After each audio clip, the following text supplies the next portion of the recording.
Trade in ancient Egypt.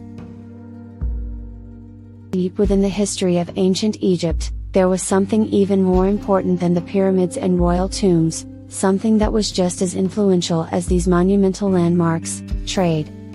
Trade that connected Egypt with the civilizations of the ancient world, creating a network of exchanges that contributed to the flourishing of one of the greatest civilizations in history. What did Egypt import and export? How were these commercial activities managed? Let's dive into the details of this fascinating world. Beginnings with neighbors, trade in the early ages. From the earliest periods, the ancient Egyptians began interacting with neighboring peoples to obtain exotic and rare goods that were unavailable in their own land. In the pre-dynastic era, they started trading with Nubia, from where gold and incense came, items that the pharaohs kept as symbols of wealth and sacredness. Over time, this trade expanded to include distant regions like Palestine, where we find Palestinian oil jars in the tombs of pharaohs, reflecting the commercial exchange between the two civilizations. Connection with the East. Egypt's trade with Canaan and Punt. In the Second Dynasty, the Egyptians established trade with the Phoenician city of Byblos, which was a vital source of timber, an essential material in a civilization that relied heavily on building and temples.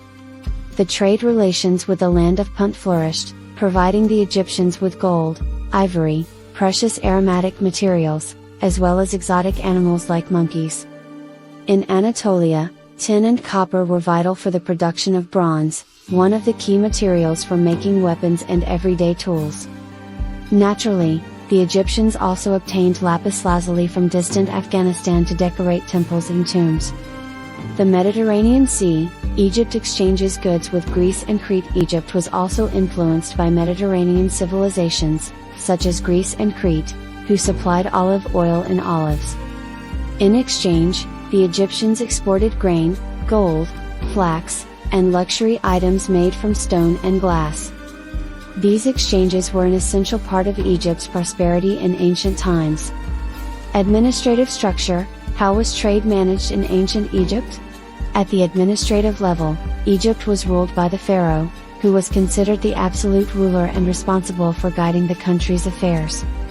The vizier, the second highest official in the kingdom, oversaw the management of the government and supervised various administrative sectors throughout Egypt.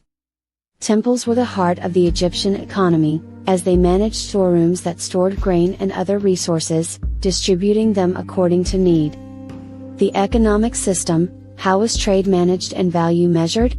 Although the ancient Egyptians did not have currency as we know it today, they created a system of bartering goods using bags of grain and weights of copper and silver. Workers were paid with these grains, receiving large quantities of grain each month, ensuring the stability of the economy. Conclusion. The secret behind the flourishing trade in ancient Egypt. Trade in ancient Egypt was not merely an exchange of goods but a bridge connecting different civilizations, making Egypt one of the most powerful empires of the ancient world.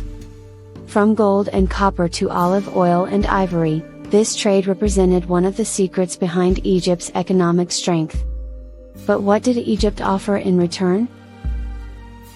And how did it control this complex trade network?